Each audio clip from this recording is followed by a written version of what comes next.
Hello పిల్లలు, మనవలు వచ్చి కూర్చోండి. భాగవతం చెప్పుకుందాం మనం కృష్ణుడి కథలు. ఈ కృష్ణుడు, ముచికుందుడు చెప్పుకుంటున్నారన్నమాట ఒకళ్ళతోటి ఒకళ్ళు. ఈశ్వరా, జ్ఞానహీనుడు ఏం చేస్తుంటాడంటే మనస్సును బంధిస్తాడు. అంటే మనస్సు ఎప్పుడు నిలకడగా ఉండదు. అది ప్రతి క్షణం అలాగా ఎక్కడికో అక్కడికి పోతూ ఉంటుంది. పోతూ రకరకాల పనుల్లో చిక్కుకుంటూ ఉంటుంది. ఇది ఇలాగంటుంది, అది అలాగంటుంది. ఇలా ఆలోచిస్తూ ఏవేవో ఆలోచనలు. ఉక్కిరిబిక్కిరిగానే ఉంటుంది తప్పించి, ఎప్పుడూ అది స్థిరంగా ఉండదు. అలాంటి ఈ ఈ మనస్సుని బంధిస్తాట జ్ఞానహీనుడు, జ్ఞానం లేనివాడు. గొప్ప భోగాల్ని విడనాడతాడు. గొప్ప భోగాలని వాడికి వాడికుంటాయి. చాలా చాలా భోగాలు అనుభవించడానికి వాడికి అందుబాటులో ఉంటాయి. కానీ, ఆ భోగాలన్నిటిని కూడా వదిలేస్తాడట. ఇంద్రియాటోపమును అణిచివేస్తాడు. ఇంద్రియాలన్నీ చాలా బలీయంగా ఉంటాయి మనకెప్పుడు కూడాను. ఇంద్రియాలే మనల్ని మనసుని ప్రేరేపించి నానా అగచాట్ల పాలు చేస్తూ ఉంటాయి. ఆ ఇంద్రియాల్ని అణిచిపట్టుకుంటాడట గట్టిగాను. వాటినెక్కడా కదలకుండాను. తపస్సు చేసి తపస్సు చేస్తాడు. ఎందుకు?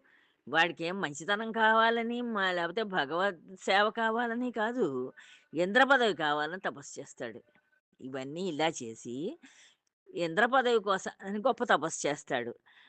అభి అది అభిలషిస్తాడు కానీ, అంటే అది కోరుకుంటాడు. ఇంద్ర పదవిని కోరుకుంటాడు కానీ, ఈ అమృత స్థానమైన భగవంతుడి పాదాలను మాత్రం కోరుకోడు వాడు.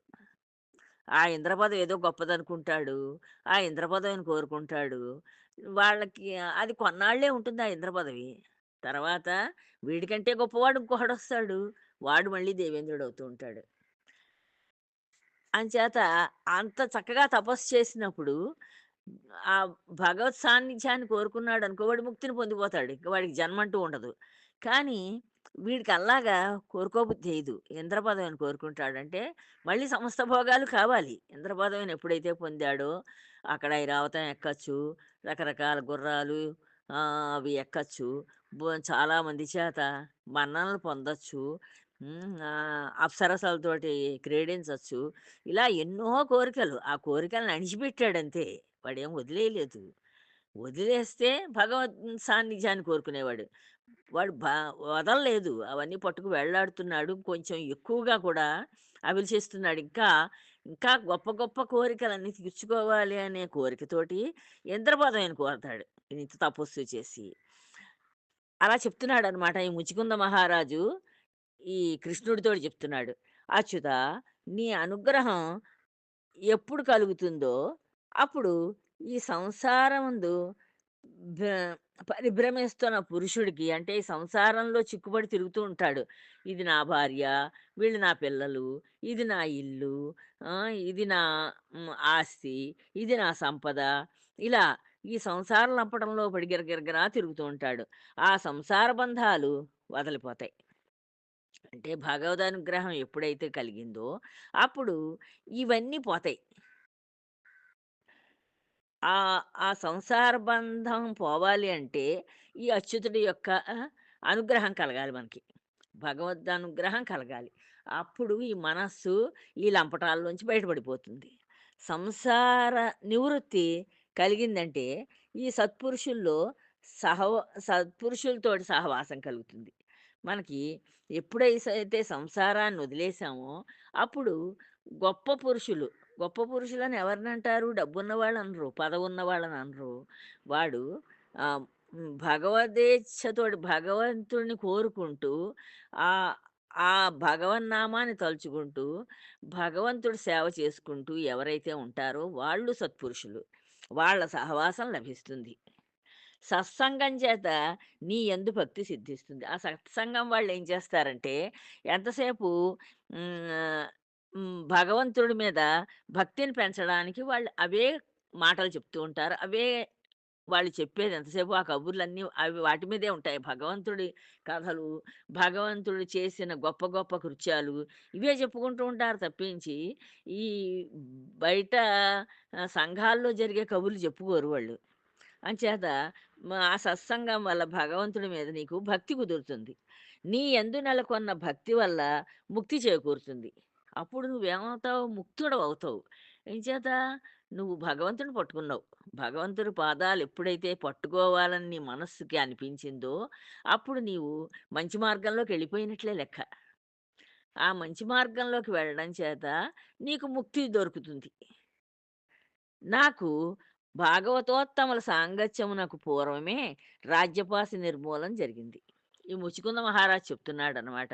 రాజ్యాన్ని నేను పరిపాలించనని చెప్పి, నేను ఆ రాజ్యపాశం అదొక ఓ తాడు. పి ఒంటికి బాగా బిగుసుకుపోయిన తాడులా ఉండేది నాకు. ఆ రాజ్యాన్ని పరిపాలించడం అంటేను. ఆ పాశం నాకు ఈ భక్తి మనసులో భక్తి ఉంది గనక ఈ భాగవతోత్తముల సాంగత్యం ఉంది కనుక, ఆ పాశాన్ని తెంపుకొని నేను బయటపడిపోయాను. నాకు రాజ్యం అక్కర్లేదని చెప్పి, నేను బయటకొచ్చేసాను. ఇదంతా నీ కృప కృష్ణ. ఇదంతా కూడా నీ దయ వల్ల జరిగింది. అంతేనే కానీ నేను చేసుకోవాలంటే చేసుకోగలనా? నేను చేసుకోలేను. నువ్వు దయతలిచావు. నన్ను ఆ పాశాల నుంచి బయటపడేసావు. నాకు నీ పాదసేవనం తప్ప తక్కినవేవీ వద్దు. నీ పాదాలొక్కటే నాకు కావాలి. నీ పాదసేవనం చేసుకుంటూ ఇలా జన్మని గడిపెయ్యాలనే నేను కోరుకుంటున్నాను. విజ్ఞుడైన వాడు ముక్తిదాయకుడువైన నిన్ను సేవించి, తనకు ప్రతిబంధకాలైన శబ్దాది విషయ భోగాలను వాంఛింపడు గదా!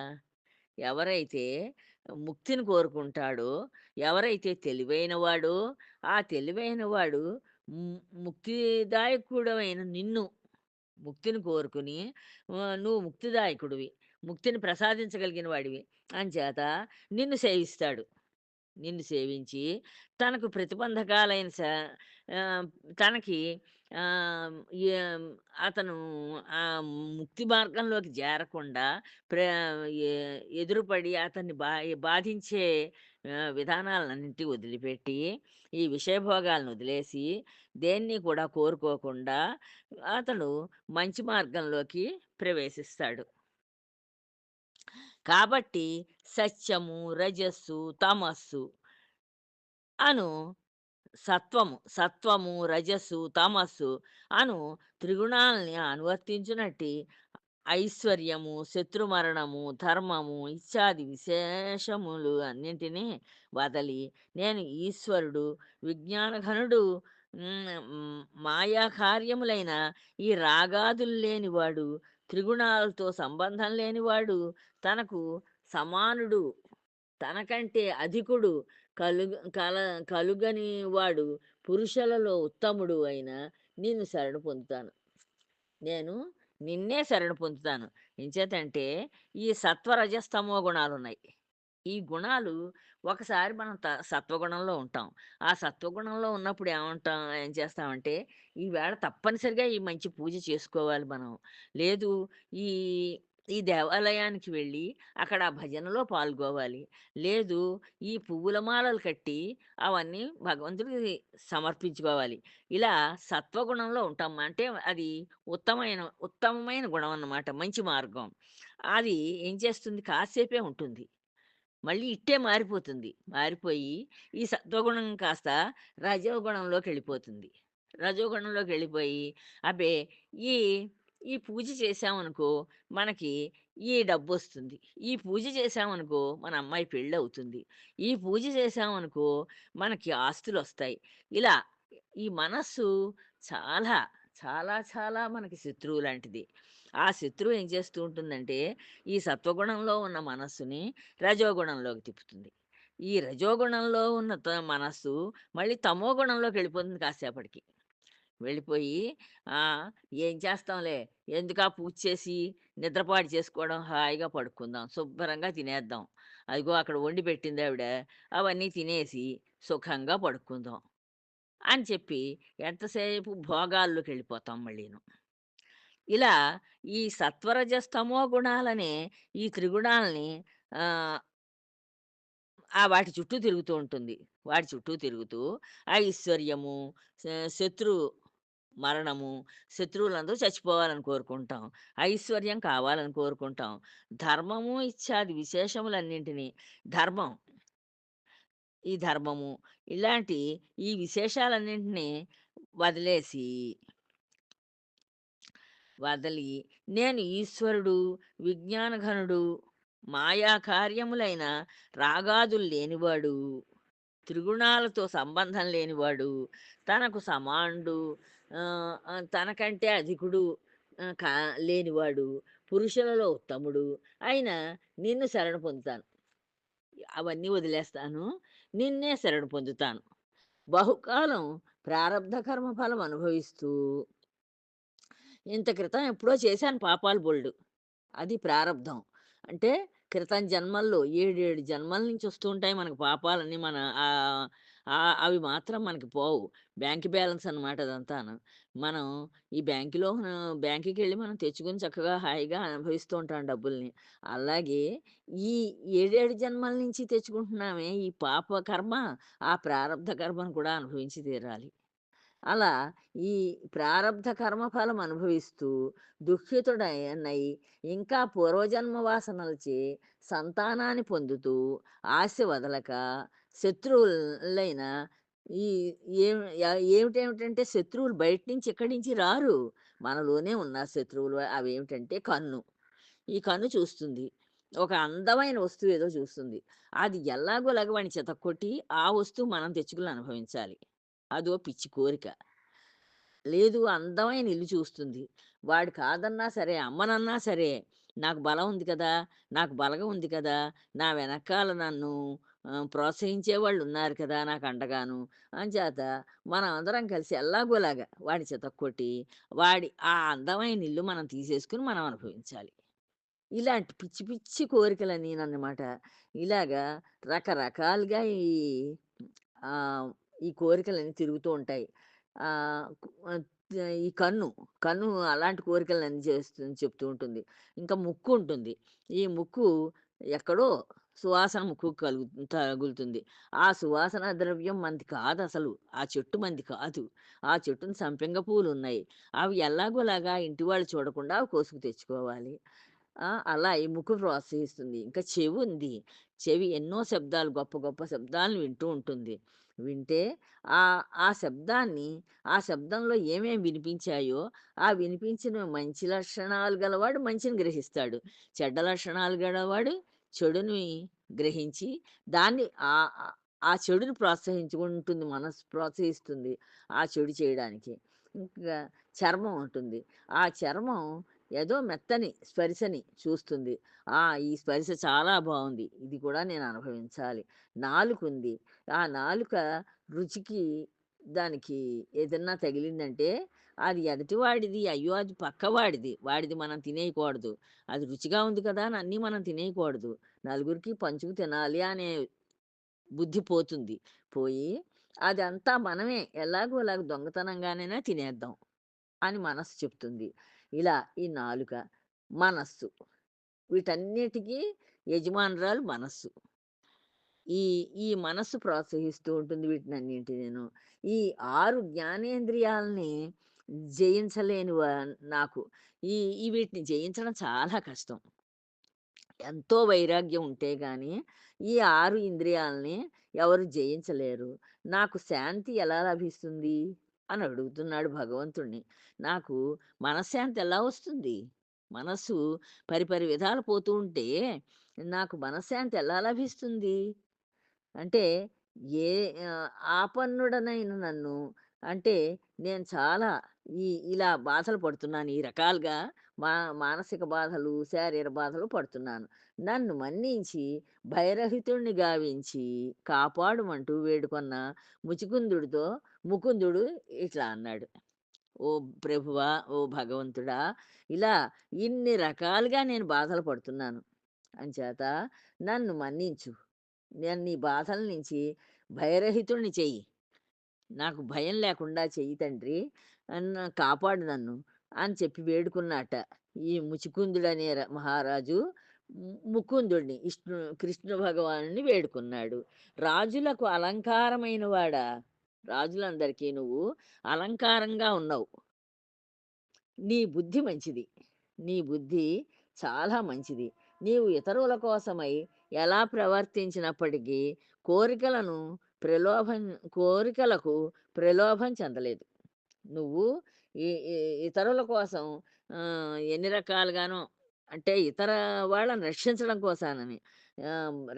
కోసానని ఎలా ప్రవర్తించినా నువ్వు కోరికలలో కొట్టుమిట్టాడకుండా దూరంగా ఉన్నావు. నిర్మల మనస్సుతో నన్ను సేవించువారు నిర్మలమైన మనస్సు అంటే ఆ మనస్సులో కోరికలు పెట్టుకోకూడదు. అది నిర్మలంగా, స్వచ్ఛంగా ఉండాలి ఆ మనస్సు. అలాంటి మనస్సుతోటి ఎవళ్ళు అయితే నన్ను సేవిస్తూ ఉంటారో ధన్యాత్ములు వాళ్ళు. వాళ్ళు ధన్యులన్నమాట. కృష్ణ భగవానుడు చెప్తున్నాడు. వారు సంసార బద్ధులు కానేరరు. వాళ్ళు ఆ సంసారంలో ఉన్నప్పటికీ వాళ్ళు సంసారంలో తగులుకోరు. వాళ్ళు నా సేవలో ఉంటూ వాళ్ళు సంసారబద్ధులుగా ఉన్నా కానీ, వాళ్ళ సంసారంలో ఉన్నప్పటికీ సంసారంలో తగులుకోరు. నీకు నా యందు దృఢమైన భక్తి అనుగ్రహిస్తున్నాను. నీకు నా నా మీద ఇంకా దృఢంగా భక్తి కలగాలని చెప్పి నేను నీకు అలాంటి భక్తిని అనుగ్రహిస్తున్నాను. నా యందు మనసుంచి సమస్తం పరిపాలించు. నువ్వు నా నా మీదే మనస్సుంచుకో. అంటే నన్నే ఆలోచిస్తూ ఉండు. నా గుణగణాలనే నువ్వు ఆరాధిస్తూ ఉండు. తలుచుకుంటూ ఉండు. అప్పుడు నీకు ఆహ్, నువ్వు సమస్తాన్ని పరిపాలిస్తూ ఉండు. ఈ రాజ్యాన్నంతనే నువ్వు పరిపాలించుకో. ఏం వదిలేయక్కర్లేదు. అంటే మంచి మనస్సుతోటి పరిపాలిస్తే అది మంచిగానే ఉంటుంది. నీకు దుర్మార్గమైన మనస్సు ఉంటే కదా బాధల పాలవడానికి. మానవలసిన పని లేదు. నువ్వేం మానేయక్కర్లేదు రాజా. ఓ ముచుకుంద మహారాజా! నువ్వేం మానొద్దు. నువ్వు నా మీదే మనసు నిలుపుకొని, నువ్వు నీ రాజ్యాన్ని చక్కగా పరిపాలించుకో అని చెప్పి, ఈ కృష్ణ భగవానుడు ఆయనకి ముచుకుంద మహారాజుకి చెప్పారనమాట. ఓ రాజోత్తమ! పూర్వం నీవు క్షాత్రధర్మం అవలంబించి, వేట మొదలైన వేడుకలతో జంతువులను చంపావు. నువ్వు క్షత్రియరాజువి కదా! అంచేత నువ్వేం చేసావంటే క్షత్రియరాజులు సాధారణంగా వేటాడతారు. వేటాడడం వాళ్ళ లక్షణం. అంచేత ఆహ్, ఆ వేటకెళ్ళావు. వేటకెళ్ళి అనేక జంతువులను చంపావు. వేడుక కోసానని. చంపడంతోటి కనుక తపస్సు చేసి ఆ పాపం బాపుకో. అనేక జంతువుల్ని, జీవజంతువుల్ని చంపావు గనక నీకు ఎంతో పాపం వచ్చింది. ఆ పాపాన్ని నువ్వు తపస్సు చేసి ఆ పాపాన్ని పోగొట్టుకో. మరుసటి జన్మలో బ్రాహ్మణుడవై ప్రాణులందు మైత్రి కలిగి నన్ను పొందుతావు. వచ్చే జన్మలో ఏమవుతుందంటే నీకు బ్రాహ్మణ జన్మొస్తుంది. తర్వాత జన్మలోను. బ్రాహ్మడు సాధారణంగా దుర్మార్గుడుగా ఉండడు. దుర్మార్గమైన మనస్సు ఉండదు బ్రాహ్మడికి. కాస్త ప్రేమ, అభిమానం అన్ని ప్రాణుల్ని ప్రేమించడం అలాంటి మంచి లక్షణాలుంటాయి. అంచేత నువ్వు ఈ బ్రాహ్మణ జన్మెత్తి ప్రాణులందరితోటి మైత్రిగా ఉంటూ నన్ను పొందగలుగుతావు అప్పుడు అని నారాయణుడు అతనికి వీడ్కోలిచ్చాడు. నారాయణుడు చెప్పాడనమాట. అలా చెప్పేసి వెళ్ళిరా నాయనా, నువ్వు నీ రాజ్యాన్ని నువ్వు హాయిగా పరిపాలించుకో, నీకేం భయం లేదు అని చెప్పాడు. ముచికుందుడు మురవైరికి ప్రదక్షిణం చేసి ప్రణమిల్లి గుహ నుంచి వెలుపలికి వచ్చాడు. ఈయనేం చేశాడు, ఈ ముచికుందుడు ఈ కృష్ణుడు ఎప్పుడైతే ఇలా చెప్పాడో ఆ గుహలోనే ఉన్నారు వీళ్ళిద్దరూ. గుహలో కబుర్లు చెప్పుకుంటున్నారు. ఆ గు ఆహ్, ఆ మురా అనే రాక్షసిని చంపిన ఈ కృష్ణుడికి ప్రదక్షిణం చేశాడట. ప్రదక్షిణం చేసి చక్కగా నమస్కరించి గుహలోంచి బయటకొచ్చారట. అతను మనుష్యులు, పశువులు, చెట్లు, తీగలు అల్ప పరిణామాణాలయి ఉ ఉ ఉండడం చూశాడు. ఈ మనుషులు చాలా పొట్టిగా అయిపోయారట. అప్పుడు చాలా పెద్ద పెద్ద మనుషులు ఉండేవారిలాగుంది ఆయన కాలంలోను. అలాగా అలాంటిది ఈ మనుషులు చాలా చిన్నగా అయిపోయారట పొట్టిగాను. పశువులు కూడా చాలా చిన్నవిగా అయిపోయాయట. చెట్లు కూడా చిన్నవిగా అయిపోయాయట. తీగలు, తీగలు కూడా చాలా చిన్నవిగా అయిపోయాయట. అంటే మునుపు చాలా పెద్ద పెద్దవిగా కనిపించేవన్నీ ఇప్పుడు చిన్న చిన్నవిగా అయిపోయాయి. అల్ప పరిమాణాలై ఉండడం చూసాట ఈ ముచికుంద మహారాజు ఆ గుహలోంచి బయటకొచ్చి. అంటే అంతకాలం అక్కడ ఉండిపోయాడన్నమాట. చాలా కాలం అక్కడ ఉండిపోయాడు గుహలోను. ఆ తర్వాత బయటకొచ్చేసరికి ఇలాగ కనిపించింది. ఈ చుట్టూ ఉన్న వాతావరణం అంతాను. అప్పుడు కలియుగం రాబోతూ ఉన్నదని తలంచి, ఈ ఈ లక్షణాలు ఎప్పుడైతే చూసాడో, ఓహో! కలియుగం రాబోతోంది. వచ్చేస్తోందన్నమాట. కలియుగం తొందరలోనే వచ్చేస్తోంది. తలచి ఉత్తర దిక్కునకు బయలుదేరాడు. ఆయన ఉత్తర దిక్కుకి బయలుదేరాడు. కలియుగం వచ్చేస్తోందని చెప్పి ఆయన ఉత్తర దిక్కుకి ప్రయాణమై వెళ్ళాట. ఆ గుహలోంచి. ఆయన తపోదీక్ష వహించి ఆ అనుమా అనుమానాలు వదిలిపెట్టి ఆయన తపోదీక్ష అంటే తపస్సు చెయ్యాలనే దీక్ష పట్టాడు. పట్టి అనుమానాలన్నీ వదిలేశాడు. ఇంకా ఆయనకి మనసులో ఏ అనుమానం లేదు. అన్నిటి యందు ఆసక్తి మాని, ఇంక దేని మీద ఇది కావాలి, అది కావాలనే కోరికలేమీ లేవు ఆయనకి. హరి మీద మనస్సు లగ్నం చేసి, ఈ భగవంతుడి మీదే మనస్సుని నిలబెట్టుకుని గంధమాదన పర్వతాన్ని ప్రవేశించాడు. గంధమాదనం అనే పర్వతాన్ని దగ్గరికి వెళ్ళిపోయాట. అక్కడి నుంచి నరనారాయణులకు నెలవైన బదరికాశ్రమాన్ని చేరాట. అక్కడి నుంచి ఆ గంధమాదన పర్వతాన్ని ప్రవేశించి ఆ పర్వతం మీదకి అక్కడి నుంచి ఈ నరనారాయణులు ఎక్కడుంటారో ఆహ్, వాళ్ళుండే ప్రదేశమైన బదరికాశ్రమం. బదరికాశ్రమం అనే చోట ఈ నరనారాయణులు ఉంటారట. అక్కడికెళ్ళిపోయాడు ఈయన. చేరి శాంతుడై అచ్యుతుని ఆరాధింపసాగాడు. అక్కడ శాంతిగా ఉంటూ అంటే మనస్సు ఆ భగవంతుడి మీదే నిలిపి ఆయన చక్కగా భగవంతుడిని ఆరాధిస్తున్నట్ట ఆ బదరికాశ్రమం చే చేరి. తర్వాత చెప్పుకుందాం అమ్మా. ఉంటాను. జై శ్రీరామ్.